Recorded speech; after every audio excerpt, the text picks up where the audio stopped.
सहभागी होण्यासाठी आपल्या सोबत मराठा महासंघाचे अध्यक्ष राजेंद्र कोंडरे सर आहेत। ते आरक्षण विषयाचे अभ्यासक आहेत। त्याचबरोबर आपल्या सोबत ओबीसी आंदोलक लक्ष्मण हाके सुद्धा जोडले गेलेले आहेत।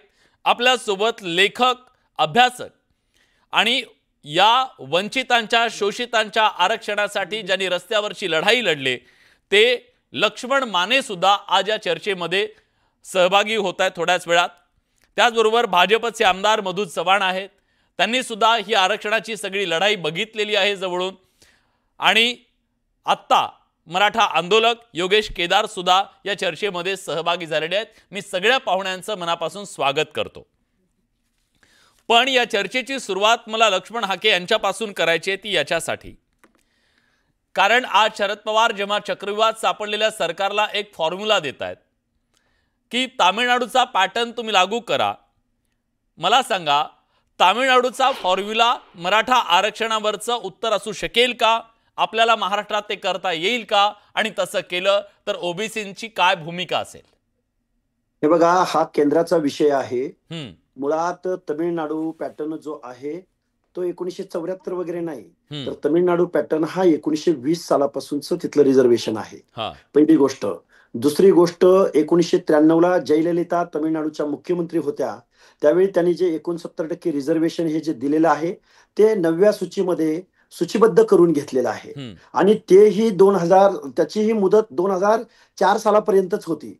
आणि 2004 सालानंतर ते कोर्टात म्हणजे ते चॅलेंज आहे, त्याच्यावरती अजून उत्तर येणं अपेक्षित आहे। पण 9वं परिशिष्ट काय सांगतं किंवा केशवानंद भारती खटल्यामध्ये स्पष्टपणे नमूद करण्यात आलेलं आहे की तुम्ही घटना दुरुस्ती वगैरे करू शकता, पण घटनेचा मूळ साचा, मूळ ढाचा जो आहे, मूळ तत्व जे आहे ते घटना दुरुस्ती करून सुद्धा बदलता येणार नाही। आता प्रश्न उरतो असा की आता हा केंद्राचा विषयावरती आपण विचार करतोय, फक्त महाराष्ट्रापुरता हा आपण विचार करत नाही आहोत। जर समजा मराठा रिझर्वेशन संदर्भात जर हा कोटा वाढवणं असेल किंवा तमिळनाडू पॅटर्न वरती असं जर एक्झर्शन करायचं असेल तर तो केंद्राचा विषय आहे। आणि त्या केंद्राच्या विषयामध्ये तमिळनाडू पॅटर्नचा हा विषय घेऊन जर आपण त्यावरती काही एक्झर्शन करायचा प्रयत्न केला तर देशभरामधल्या वेगवेगळ्या स्टेटमध्ये जे सुप्रीम कोर्टाचं ऑलरेडी त्याच्यावरती जजमेंट आलेलं आहे। कोंडरे साहेब माझ्यापेक्षा जास्त अभ्यासू आणि खूप जुने जाणते ज्येष्ठ नेते आहेत, ते अतिशय अधिकारवाणी तुम्हाला सांगतील।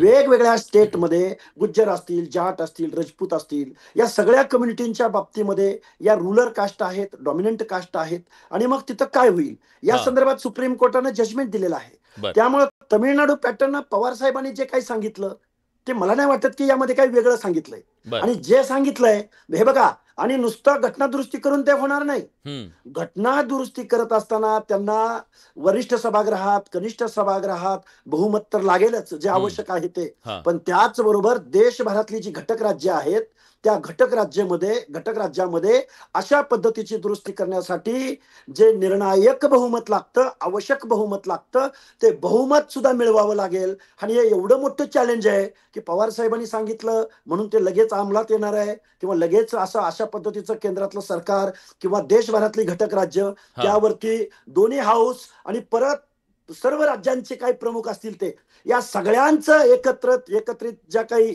एक्झर्शन करावं लागणार आहे ते होईल असं मला आज रोजी एक आंदोलक, एक कार्यकर्ता म्हणून माझ्या अपुऱ्या ज्ञानानुसार मी तुमच्या समोर व्यक्त होतोय की त्या मला हे अशक्य वाटतंय। ठीक आहे।